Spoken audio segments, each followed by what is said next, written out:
So eto, may bago tayong latest news ngayon guys.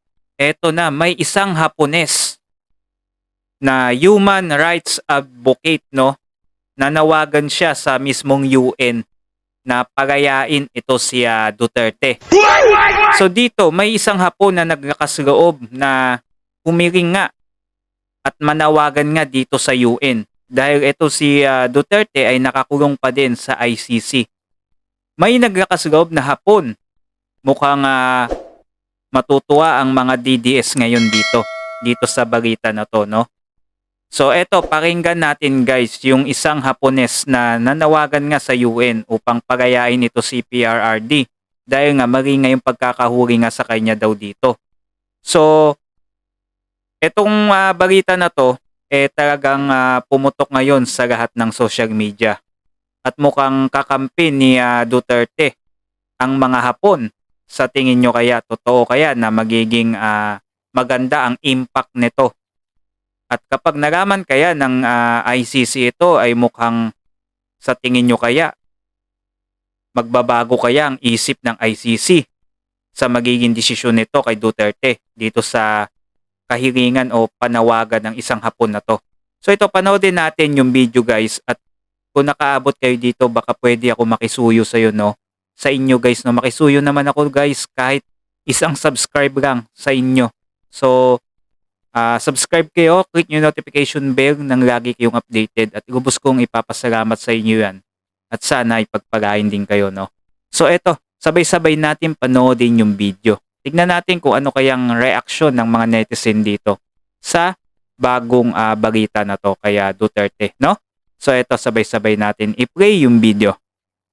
I'll give the floor to the representative of the International Career Support Association. Thank you, Mr. President. I stand here to denounce a grave injustice. Rodrigo Duterte, 80 years old, former president of the Philippines, who bravely fought illegal drugs to protect millions, has been unlawfully removed from the homeland and held in the prolonged pretrial detention by the ICC in The Hague. This is a political persecution and not justice. The current administration extradited him without due process, bypassing Philippine courts and violating national sovereignty. He was extradited without any due process. Yan. So alam ng Hapones na to na wala talagang due process ang ginawa dito kay Duterte nang hulihin ito at ipadala sa ICC. Ginigit niya dito wala talagang due process yung pag-extradite sa kanya. Walang due process ang ginawa. Ano kayang magiging reaksyon at tugon dito ng UN dito sa panawagan na to? Nitong human rights advocate na to, nitong isang Hapon na to, no? Incidentally, since March 11, 2025, exactly 1 year ago today, this elderly leader has endured detention, separated from family and serious health issues. Global rallies and protests in The Hague and throughout the world demands the interim release, which has been unlawfully denied by the ICC 3 times. Yun. Malinaw na malinaw, 3 times pa lang denied ng ICC yung kanilang hearing ng defense team ni Tatay Digong, yung pansamantalang paglaya. 3 times, no? 3 beses. Alam naman natin, mismong si Kaufman na nagsabi sa kasaysayan ng ICC, hindi yan mapapayagan. Lalo na, crimes against humanity ang kaso mo. Malabo nga. Di ko alam kung bakit talagang kumakampi itong Hapon na to, no, kay PRRD. Baka yung iba na naman dyan sasabihin, ano yan ni Duterte, kakampi kasi yan. O baka may something na di ba? Siya na mismo nga nagsabi, walang due process talaga ang ginawa dito kay Digong.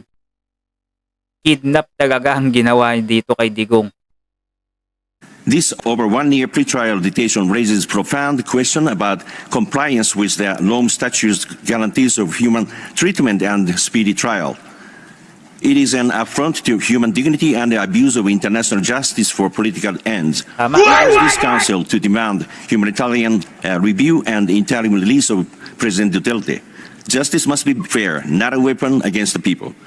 The majority of the Filipino voice will not be silenced and depressed. Thank you very much. I now give the floor. So napakaliwanag naman talaga ng sinabi dito nitong human rights advocate nitong isang Hapon na to, na dapat talagang pagayain si Duterte kasi hinuli siya, pinadala siya sa ICC nang wala talagang due process at labag sa Rome Statute, no, na hindi man lang dumaan dito sa korte natin. Agad-agad siyang pinatapon o pinadala doon sa ICC.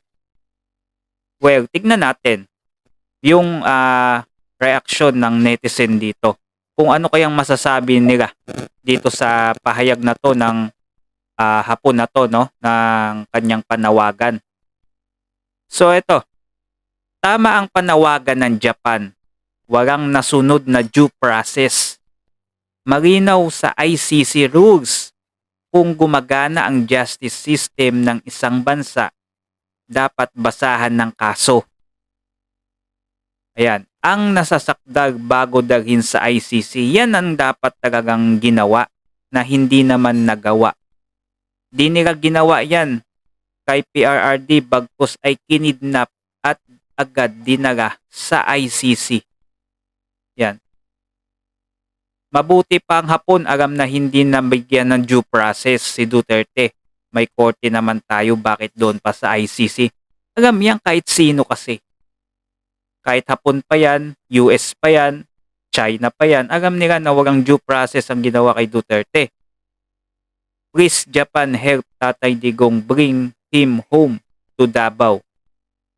So may magagawa kayang Japan, mas maganda sana kung meron, no? Sana may maging impact yan sa UN at payagan ng UN at gumawang UN ng way upang mapauwi si Duterte sa Pilipinas. Justice must be fair, not a weapon against the people. So tama naman talaga sinabi ng Hapon. Ito pa, hindi ito binabalita sa mainstream media. Siyempre, mapuputukan ng administrasyon natin eh. Hindi yan ibabalita. Is this true? Ayan. Ito pa, kakahiya ang ICC sa international image. May batas sila na o batas na dapat kritisin muna sa sariling bansa sakay padala sa kanila pero binaypass. Di nasunod mismo ang due process. Alam na alam yan ang Hapon.